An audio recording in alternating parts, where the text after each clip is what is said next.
Yeah, let's first and foremost, what a great opportunity this time of year for Georgetown to come play arguably one of the best programs in the country. We knew it would be a really hard environment. This game came about, I have a very deep relationship with someone on your staff, Mark Fox, who worked with me for a year. I've known him for 30 years. I think he's an incredible coach, personal friend, and that's how this came about. And I said, Mark, I want to try to challenge my team going into year 3. We're doing everything we can to try to bring Georgetown back to become a tournament-worthy team. So we went to Canada this summer, challenged our guys, and we played 5 really hard games, lost in a gold medal game to Brazil. We didn't have 3 of our players, but we played the guys we had. And then we went to George Washington, which Georgetown hadn't played at GW in almost 50 years, to try to prepare us to come here. And I thought our team really responded to the physicality, to the athleticism, to the length. And this group that we're coaching, that we're blessed to coach, just has an incredible fight and an incredible will. And hopefully this can give us a little bit of confidence as we get into our non-conference and hope prepare us for incredible Big East play. But I love this Kentucky team. They're fast in transition. They can really shoot the ball. Obviously, when Lowe and Q get back, I think they'll have a different identity. I thought our ball pressure really bothered them, and I thought the physicality of the game played into what I call Big East basketball. All right, let's have questions for the student athletes first. If you have a question, raise your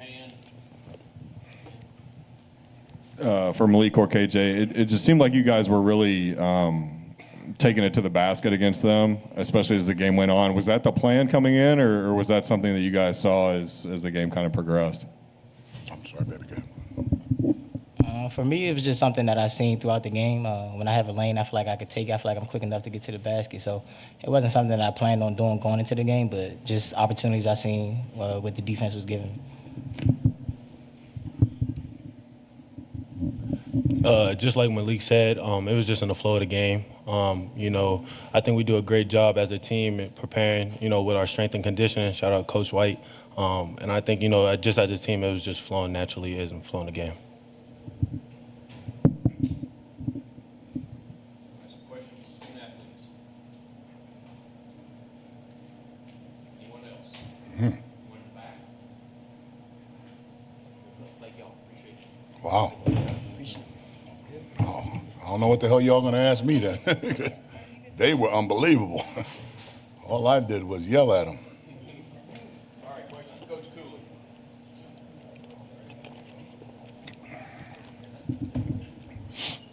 Ed, obviously both teams had an exhibition before this, but just curious, how much did you guys scout Kentucky on film, if at all, prior to this game? And were there things that popped out on film that you thought you could maybe take advantage of with the personnel that you brought in tonight? I'd be lying to you if I say we didn't prepare. Like, if you don't prepare, don't expect to win. We didn't prepare as much against GW to try to come off a principle base, yet we had to make this a real game experience with respect to we have a quick turnaround. We play Monday, and then we play on the road on Friday. So we definitely prepared, and I thought our guys did a really good job in that preparation, right? Sometimes in exhibition games, you try to go off of just your principles. We treated this as if it was, a Big East highlight. You got a top 5 team in America. You're coming in with 20-some thousand people. This is just an incredible experience for our men. I don't think we were phased at all. Last year, we were one of the youngest teams in America. I think we're the 5th youngest team in America. And we don't have any freshmen on our roster this year, and that was done purposeful. So I thought we showed some maturity. I thought we showed some strength and grit, and we showed an incredible amount of unity.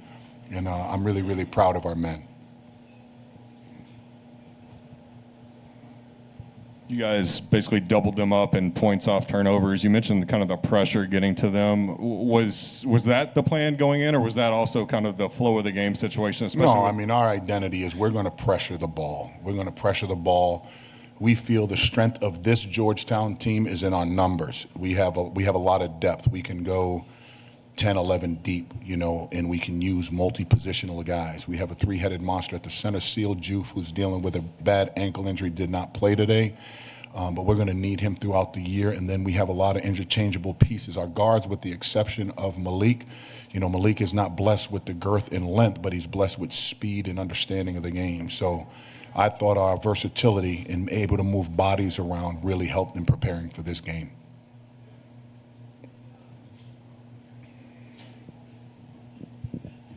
What can you say about the second half specifically, just battling off adjustments, extending the lead, just kind of dominating even after Kentucky had a chance to try and change things up? You know, again, I'm trying to learn what this group actually is, and I think the Canada trip definitely helped me. And I think in saying that about Canada, we have to bring summer basketball to the United States. That experience there really allowed us to be a little bit more connected today. In particular today, we shouldn't have to go on foreign soil with the power that we have because we have these kids all summer. So even just to have 2 exhibition games, because we have them in May, June, July, August, that's a long time. We probably could have added some summer games and 1 more exhibition game. I think that helped us because we weren't fazed by the crowd, we weren't fazed by the noise, and that to me just came with what we did this summer because I thought that experience prepared us for today. Because this is a brutal place to play in. Man, what a home court advantage this is. Damn. And y'all have a hell of a team. Y'all have a damn good team, damn good coach, dealing with some injuries, right? And was it a letdown after playing the #1 team in the country? Who knows? Like, as coaches, you always have to be aware of that. Georgetown hasn't been where we want to be in the last 8 to 9 years, so we're trying to bring our program back. And a game like this just gives us a little bit of confidence to say, okay, you know, we're not there yet. We are giving ourselves an opportunity to compete at a national level. And obviously, if you can compete in this gym, you can compete in anywhere. It's not New York, because that Big East tournament is something special, baby. Whoo! Something special in New York to play in Madison Square Garden. You'll walk away with more points, but where did this Kentucky team make you all actually struggle at? Like, what good things can you say about this Kentucky team? I mean, they make you defend the whole possession. Like, so when, you know, you have to be aware of their ability to shoot the ball, and they can shoot it 1 through 5. You know, in the first half, I think they made 7 threes, and we really challenged our men to try to take away threes. Our identity is tough twos, no threes, body to body, helmet to helmet. And I thought our guys matched that. And, you know, they just put so much pressure on you in transition. Whoever rebounds, coach does a great job spacing the floor, fronting the ball. They pitch ahead. They quick cut off the high pitch and, you know, back cut. And I thought our preparation really helped us. If we came in here without a scout, we would have got beat by 100. I mean, they can put 100 and 110 points on you like that. They're one of the fastest teams we've prepared for in a long, long time. Yeah, this isn't so much about the game, but when you did the coaches challenge, I kind of forgot that rule's in place now for this season coming up. What kind of an impact do you feel like that's going to have on the game? You know, I think it's going to have a major impact on the game. Like, I really thought it was a play earlier in the half where Malik thought he got elbowed, and it was an inadvertent elbow, and you could have challenged that, but, you know, he still had his teeth. He didn't have a black eye, so I thought he was okay. And you're probably not going to use that challenge to the last 2 minutes of the game, maybe. So it's going to be my advice to the NCAA. You have a timeout, use it or lose it in the first half. If we're going to add the challenge, we should be able to carry that timeout over to the second half if you don't use it. And like the NBA, if you have more than 2 timeouts under 2 minutes, it automatically goes to 2. I would like to see that. But I think it's going to put the officials in a tough spot because they're going to go to the monitor. It's going to be challenged. They could have missed a foul. They could be out of bounds. They could be wrong, right? They can be wrong. And if you don't have that challenge at the end, it could cost you a game. But you need a timeout in order to challenge. So our video guy still has a job because if he was wrong, he'd be walking back to Washington, D.C. Coach, I have to tell you, I'm over here. Sir. The second half, I'm watching your team, and I'm thinking, man, this is Big East basketball. And I'm wondering, do your kids understand what that really is? How much have you talked to them about that? In this portal era, I don't think they know what it is. I have, I think, 7 or 8 new players. 3 kids redshirted last year, so they were in the arena, but they weren't in the game. Every conference is tough, right? The SEC is loaded with athleticism, incredible coaching, great talent. Big East is smash mouth. You know, it's a little different brand. More hybrid players in the Big East. So you have a lot of length and athleticism in the SEC. Great conference. You'll probably get double-digit teams that go to the tournament. They don't know what Big East basketball is yet because they haven't faced it, right? I think Malik will have a better year because he's in, Caleb will have a better year. Julius should have a better year, but until you actually go through it, like we don't know anything about the SEC. I mean, it's an athletic league. It's very long. You're challenged at the rim on every possession. So it's they'll learn really quick, though. I'll tell you that. The games will come quick. Okay, Ryan and Steve. Ed, you've mentioned a couple of times just how I'm over here, how important the Canada trip was for you and just the global jam experience. What was the biggest benefit, for you that you feel like if you hadn't been able to have that trip and have that tournament that you wouldn't know about your team right now? Actual game preparation, actual scouting. By the way, I love your hat. It's a great hat. The Masters hat, great hat. Yeah, it's an unbelievable place to play. I just think the camaraderie, the chemistry, the family unity, the time spent, the game preparation, because it was really, really hard playing. FIBA basketball is a little bit different. It's in quarters.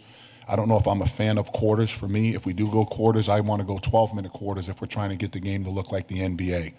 I just think the overall preparation of it, because I didn't know it was going to be that hard until I'm like, wow, you actually got a coach and your players got to play.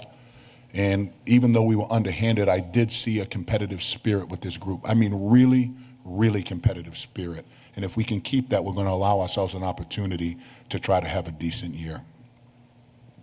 Coach, speak to the rim protection, the job that Vincent Iwuchukwu did tonight. I thought for a guy that only had one foul, he was incredible at rim protection. And also, if you ever need another shooting guard, Lee Reed, I've played with him, your athletic director. He's pretty solid. Lee stinks. Yes. Okay, that's not somebody we hear. Yeah. Lee, let him stay in his AD role. I like him there. Because if we got to run a play for him, he's going to fire me from allowing him to play. I thought Vince grew up today. I really did. Vince is continuing to develop. He's coming off of some issues he had at USC, didn't play the way he wanted to at his last school. Again, they had an incredible year, but this didn't fit what he was looking for, and I think we're going to allow him to grow a little bit. Anytime a coach will allow a player to fail, if you allow a player to fail, that player will become successful for you because you're not going to micromanage the failure. You're going to appreciate what he does, and I thought his presence today was really, really impressive with his length, his athleticism, 8 for 9 from the free throw line. I thought Vince really grew up today. He, to me, was the player of the game.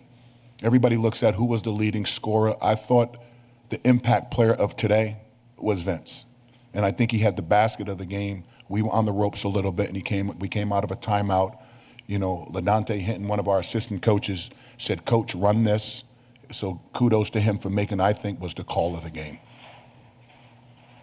Now, Coach, you talked about moving basketball into the summer as well. Mark Pope has been on a relentless campaign to increase the regular season to 40 games. Where do you stand on that? I'm riding with him on that. We're playing with we got our guys in May, right? And you got to wait all the way to October or November to play 2 exhibition games. I think, as the NCAA is continuing to look at how do we make basketball that much more special, 40 games is not out of the realm. It's, will these kids miss school, right? Georgetown is incredibly, incredibly competitive academically, so I'm even nervous about being here now as our guys have classes and we're going to miss some. I would love 40 games. I'm glad they did give us one more, right? They did give us one more, so maybe we can get one more every year until we get to 40. But I would like to see that. But summer basketball's got to come. If we didn't play in this summer, it's no way we're prepared for this today. So I appreciated Canada for inviting Georgetown. So we have to figure out how do we get basketball on American soil in the summer, whether it be regional, conference-wise. We can do something. We're just lazy. Okay, folks, thank y'all. Thank you.